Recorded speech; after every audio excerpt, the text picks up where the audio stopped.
Hello, welcome to How to Teach Reading, a YouTube channel devoted to helping teachers explain the recurring methods that they need their students to employ in order to perform the tasks that are asked of them throughout various texts.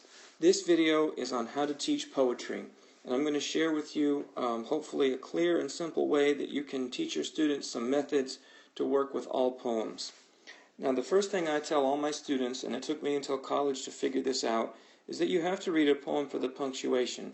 You can't read until the end of the line and stop on the rhyming word because you could be in the middle of a sentence.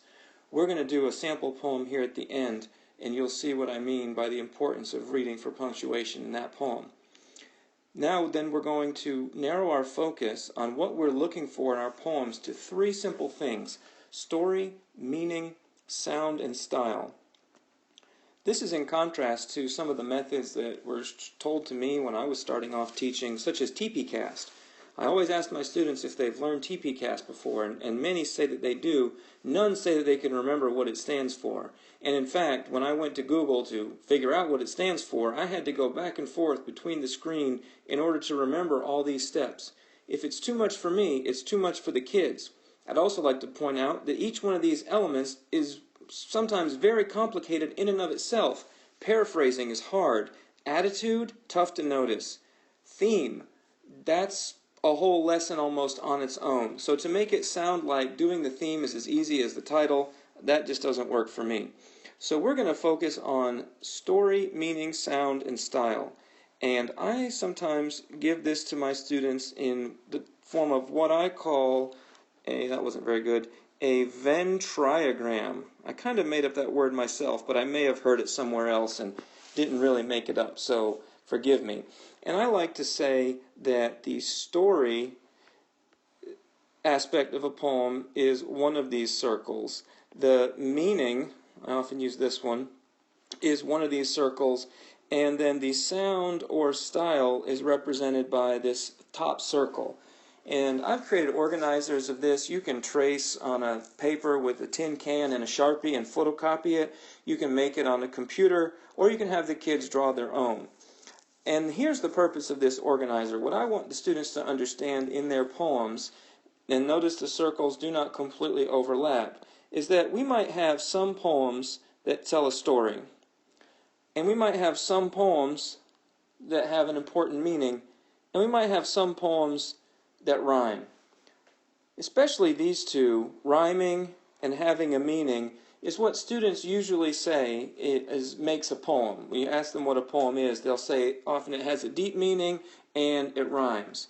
And right there I think we have the problem, because not all poems rhyme and not all poems have a deep meaning. Some poems also tell a story, some poems don't tell a story. So if we're looking at a particular poem, let's say it's a free verse poem about something that's happening in the woods. If all that poem does is describe the woods and try to put a picture of the woods in your mind, I would place that poem here. It's a story poem. Now, it may not have all the elements of story that you would find in a novel or a short story. There might not be any characters, or there might not be any conflict, but it's still a concrete detail that you would visualize in your head. So these are the things that are concrete. And that's going to be a key aspect. C-O-N-C-R-E-T-E. I cannot spell and write at the same time. The difference between concrete and abstract is going to be a key part of what we're trying to look at in this sample poem. Abstract. This will give you a chance to catch up. A-C-T. Concrete versus abstract. I think students struggle shifting. They're very good at concrete, but they're not quite sure what to do with abstract concepts and ideas in their reading, and they tend to skip them, and that's how they get the poem wrong. But back to our poem at hand. If we have a poem that's describing a scene in the woods and it's trying to make a beautiful picture in your head, that's a story poem. Could that poem also have a meaning? Yes, such as Robert Frost stopping by woods on snowy evening. Clearly he has some thoughts or ideas that he's exploring in that poem, as well as trying to describe what the horse is doing and what the snow looks like. And so I'm placing that poem here where story and meaning overlap, and that's to indicate that there are some poems that have story and meaning. Could you have a poem with simply just meaning? Yes, Now I'm about to talk about a rhyming one, so it really sort of belongs here, but Emily Dickinson's Fame is a Bee is almost exclusively abstract. She does not really describe anything concrete in that poem. Fame is like a bee. It has a buzz, a sting, and a wing. But she's not really ever talking about even a real bee or a person that's famous or anything like that. These are all metaphors. And so the poem exists completely in the abstract, but it's also a rhyming poem. Now, if our woodsy poem was a rhyming poem that only described the woods, we would put it here. I don't think you'll ever find a poem that would be simply only sound. And by sound, I mean when the writer is interested in making rhyming words sound interesting, and the flow and the beat and the love of the language. This is one of the main things that differentiates a poem from a short story or a novel or other type of writing. Obviously, novels will have story. I'll put an ST on here for story. And obviously, novels will and short stories will often have a theme or a meaning. But what they don't do is concern themselves as much, I would say, with the sound of the language, the flow, and the beauty. Of course, they like to craft their sentences, but in poems, I would say it's even more emphasized. A poem that would be exclusively sound would make no sense, because if it's not telling a story and it's not having any meaning, then it's just a bunch of gobbledygook. I tell my students about that part in Dr. Seuss's Mr. Brown Can Moo, where there are certain pages that are just lists of sounds that Mr. Brown can make, like splat, splat, sizzle, sizzle, zap, zap, zap, things like that.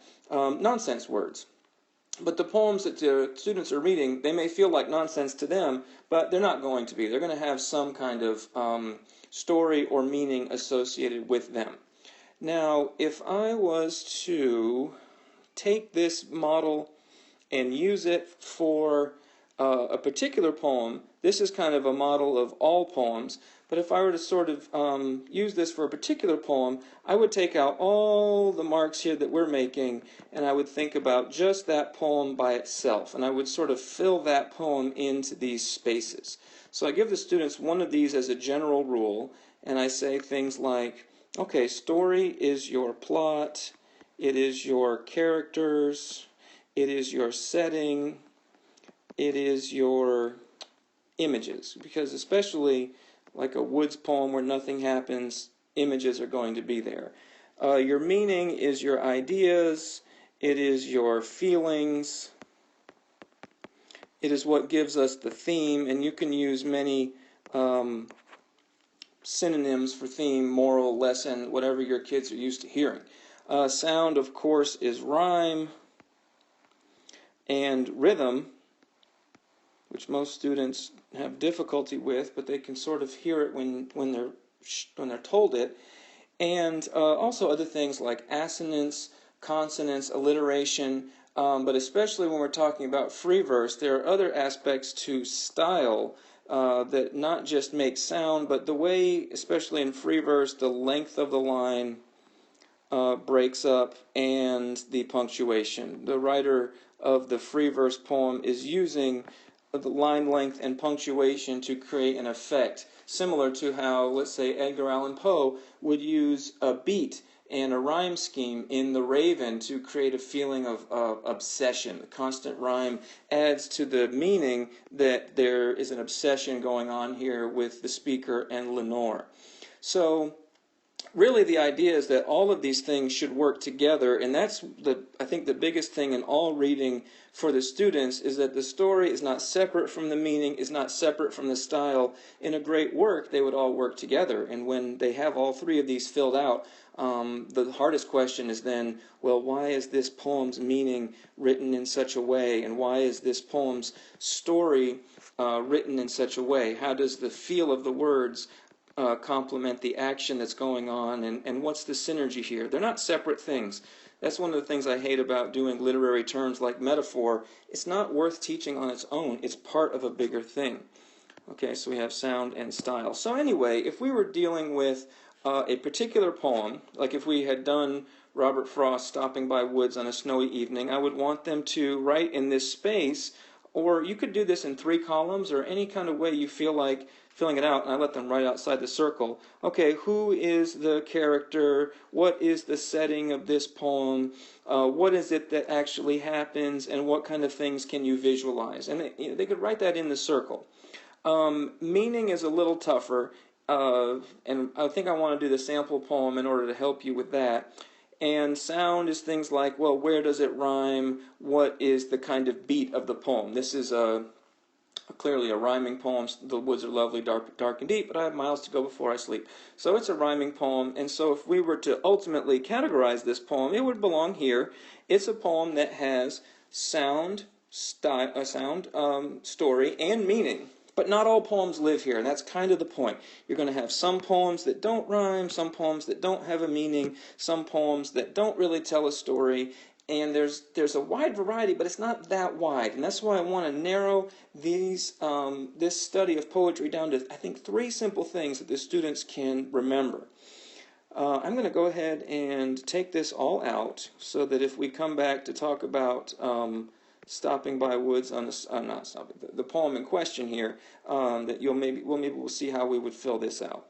Okay, so we're not doing TPcast. The poem that I've picked to work on today is What the Doctor Said by Raymond Carver. And I'm going to go ahead and give you a minute to look at this, or you can, tell you what, pause right here, and then I'll scroll down the rest of the way. Okay, you've read that with the screen paused, and now you can read the end of the poem. What I'm going to do is read it to you and demonstrate what I mean by reading for the punctuation. This poem has no punctuation. So what happens when there's no punctuation? You don't stop. What the doctor said. He said it doesn't look good. He said it looks bad, in fact, real bad. He said I counted 32 of them on one lung before I quit counting them. I said I'm glad. I wouldn't want to know about there being any more than that. He said, are you a religious man? Do you kneel down in forest groves and let yourself ask for help when you come to a waterfall, mist blowing against your face and arms? Do you stop and ask for understanding at those moments? I said, not yet, but I intend to start today. He said, I'm real sorry. He said, I wish I had some other kind of news to give you. I said, amen. And he said something else I didn't catch, and not knowing what else to do and not wanting him to have to repeat it and me have to fully digest it, I just looked at him for a minute, and he looked back. It was then I jumped up and shook hands with this man who'd just given me something no one else on earth had ever given me. I may have even thanked him, habit being so strong. Okay, so you see the poem reads very fast when you don't stop. And reading around the corner or something I kind of say to the kids. You know, if there's no comma or period, you have to keep going from this word to that word. In most poems, it doesn't happen every line. A lot of poems have punctuation at the end. And you don't just keep going, and going. But there's a reason why this poem keeps going, and going. Maybe you can already guess it. It has to do with the speaker's attitude and his nervousness about what's just happened. Okay, so one of the things that I say in order to help us fill out the circle diagram is that here on the story side, like we talked about, this is your concrete stuff, and this is your abstract stuff. So let's go through and just think about each line, what we're getting, okay? Where are we getting concrete things that are happening, like real things, real people, real stuff that's happening? And I often have the kids use a highlighter. Okay, this is someone talking. He's still talking, but there might be some debate about whether these actual quoted words are concrete or if they are in fact ideas. This is a little more visual. A lung is a real thing. This is what we're looking for, guys. By the way, one thing I will say about TPcast is the title is kind of important. Wow, look at that. It doesn't move with it. The title says doctor. So we know we have a doctor, and we know we have a lung. So this is giving us an idea of where we are and what the setting is. Okay, being glad is a feeling. Being religious. This is the most descriptive part of the entire poem, the prayer at the waterfall, mist blowing against your face and arms. Okay, asking for understanding is not concrete. Saying you're sorry is not concrete. He's talking again, but he's talking about ideas. He's talking again, but he's saying amen, which is an idea. This is about feelings, not knowing what else to do, not wanting. Let's go ahead and do something different with our feeling words. Knowing, wanting, understanding, glad, wouldn't want to know, looks bad. Okay, so these are the thoughts and the feelings that are going on in this poem. And I apologize that I don't think I'm going to be able to slide this down without moving the color. That is odd. Let's try it. Okay, it's going to follow me. Okay, I'm going to end up reshooting this video, but let's try just from here. Okay, we'll go down to the second part. Hopefully you've got yourself a copy of the poem and can do this along with it. There is a little more concrete action. Something I didn't catch. No, that's not it.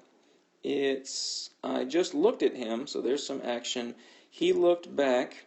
I jumped up and shook hands, and then the rest of this is all what he thinks about this man. Something no one on earth has ever given me. I may have even thanked him, habit being so strong.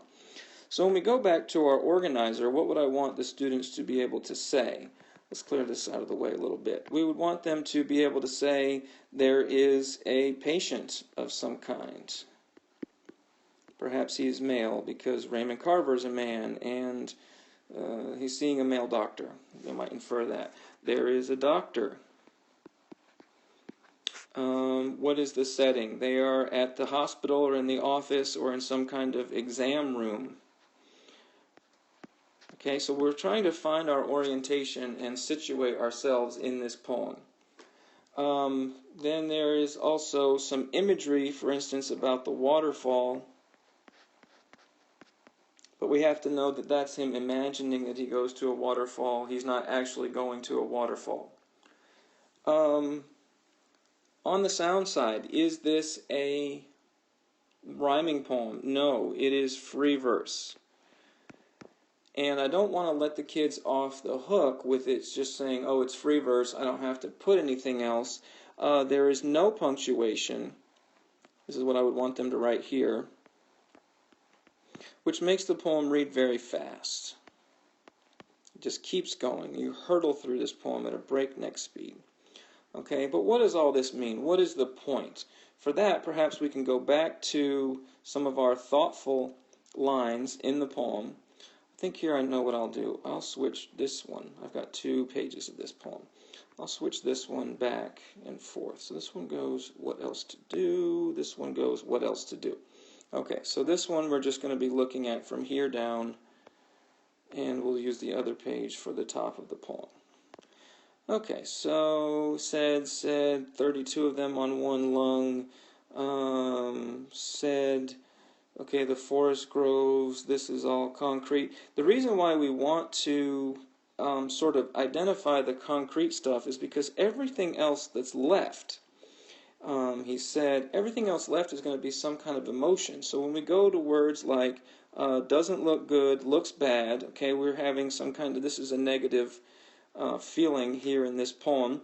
I wouldn't want to know about there being anything more than that. Are you a religious man? Do you ask for understanding? He says not yet. So that's kind of interesting, because we've already talked once about how he doesn't want to know, and then he doesn't have understanding, or at least not yet. I wish I had some other kind of news to give you. What does that mean? I said amen. He said something else I didn't catch, and not knowing what else to do. This is one of the keys, I think, in all of your reading analysis, and I'm going to talk about it in my other videos, is that when you have something that's repeated, especially, twice, 2, 3 times, so many times, that now becomes important. You can tell what the theme is by repetition. Repetition of images or repetition of thoughts. And here we're looking at some thoughts that seem to all have something in common. Here we go at the end. Not wanting him to have to repeat it and me to have to fully digest it. Oh my goodness, what does that mean? It means he doesn't want to know. Same as before. I may have even thanked him. Okay, not sure. So he's really not sure of what's going on. So if we go to the meaning, the ideas and thoughts and feelings, what are we getting? It is bad. Some students will start off there. This is kind of a theme about bad stuff. It's, something students can usually figure out that the person has cancer because there's stuff on the man's lungs. And so what are we saying, though? So this is kind of like the topic, but it's not really the theme. There's some kind of bad feeling about cancer, but then it says didn't want to know.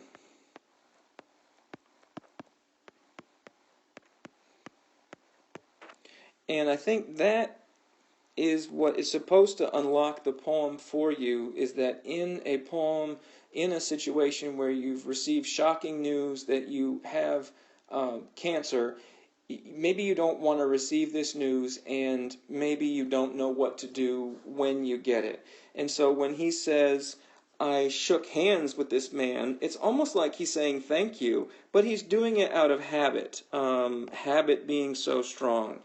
He's not actually glad that this person told him he had cancer. But he's sort of on autopilot right now as he's leaving the exam room.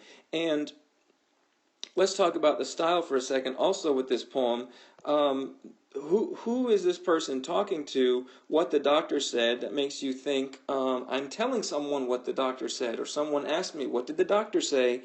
And so he's talking to a friend or a loved one. Maybe he's gone out and made a phone call or come in to the house or something like that. And he is just rambling and rushing through all this information as fast as possible because the speaker is overwhelmed. The speaker has gotten shocking news. The speaker doesn't know what to do with it, doesn't necessarily want this news, and is now overwhelmed and on autopilot while sharing the news with whoever it is that he or she is speaking to. So when we now talk about the theme, we want to say something like, well, let me go to this page. The theme is not always going to be specifically about cancer. When you receive shocking news or something like that. When you receive shocking